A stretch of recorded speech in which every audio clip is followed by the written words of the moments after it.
তৃণমূল কার্যালয়ে তৃণমূল প্রার্থী পান্নালাল হালদারের সাংবাদিক বৈঠক। বিজেপি প্রার্থী দীপক কুমারের সঙ্গে গোপনে আলোচনা ইলেকশন অবজারভার। সেই অভিযোগ তুলে মগরাহাট পশ্চিম ও ডায়মন্ড হারবার বিধানসভার তৃণমূল কংগ্রেসের পক্ষ থেকে ডায়মন্ড হারবার বিধানসভার তৃণমূলের কার্যালয় সরিষা আশ্রম মোড়ে তৃণমূলের প্রার্থী পান্নালাল হালদার সাংবাদিক বৈঠক করেন। সিবিআই, ইডি, আইটি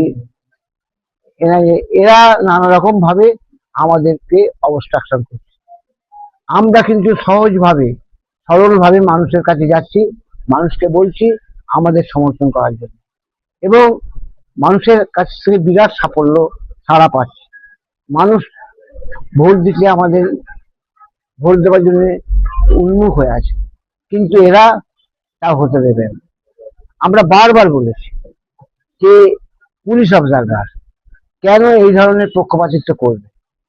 পুলিশ অবজারভারের এই পক্ষপাতিত্বের বিরুদ্ধে আমরা আজকে সরাসরি অভিযোগ জানাচ্ছি, এবং আমাদের যিনি পুলিশ অবজারভার আছেন তাকে দেখেছি, তাকে শুনেছি আমরা যে তিনি বিজেপি প্রার্থীর সঙ্গে গোপনে কথা বলছেন। সুতরাং আমরা তার বিরুদ্ধে প্রতিবাদ করছি। আর এখানে এই অঞ্চলে বা এই বিধানসভায়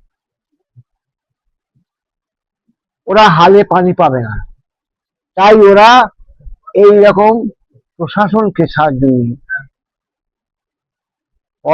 পর্যবেক্ষকদের সাহায্য নিয়ে ওরা কিছু করতে চায়। আমরা সেটা হতে দেব। আমাদের নেত্রী মমতা বন্দ্যোপাধ্যায়, আমাদের নেতা অভিষেক বন্দ্যোপাধ্যায় তারা বারংবার বলেছে আমরা যেন কোনো বেআইনি কাজ না করি, কোনো অন্যায় পথে না যাই, আমরা যেন সহজ সরলভাবে আমাদের যা বক্তব্য সেইগুলো তুলে ধরি এবং মানুষের আশীর্বাদ অবশ্যই পাবো, এই আমরা বিশ্বাস করি।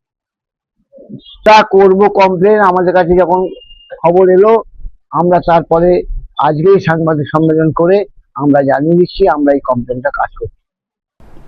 ডায়মন্ড হারবার থেকে বাইজিৎ মণ্ডলের রিপোর্ট, গ্লোব নিউজ।